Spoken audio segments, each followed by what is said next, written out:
नमस्कार, मी अरुण आणि आपण पाहत आहात 7 स्टार न्यूज।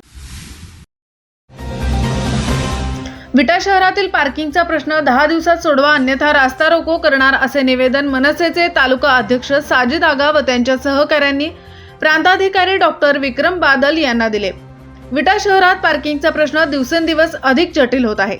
शहरातील अनेक भागांमध्ये नो पार्किंग जागेतच वाहनांची गर्दी पाहायला मिळत आहे। विशेष म्हणजे वाहतूक विभागाच्या वतीने शहरात समविषम पार्किंगचे नियोजन केले नसल्याने वाहन दुतर्फा पार्किंग केले जात आहेत। त्यामुळे वाहतूक कोंडीची समस्या उद्भवत आहे।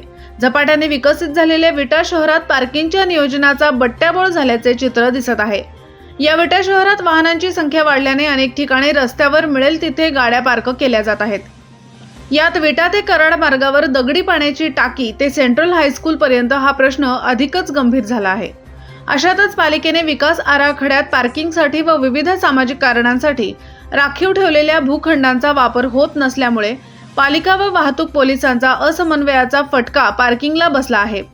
त्यामुळे लवकरात लवकर पालिका प्रशासन व वाहतूक पोलीस प्रशासनाने वाहनधारकांना शहरात आठवड्यातील दिवस समविषम तारखेला ठरवून द्यावेत, अन्यथा महाराष्ट्र नवनिर्माण सेना या वाहनधारकांच्या होणाऱ्या त्रासासाठी सोमवार दिनांक 12 ऑगस्ट 2024 रोजी सकाळी 11 वाजता दगडी पाणी टाकी चौकात रास्ता रोको आंदोलन करणार असल्याचे निवेदन प्रांताधिकारी डॉक्टर विक्रम बादल यांना देण्यात आले।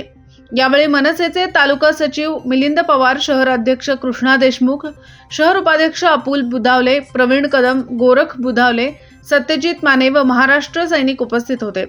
रमेश जाधव, 7 स्टार न्यूज, विटा।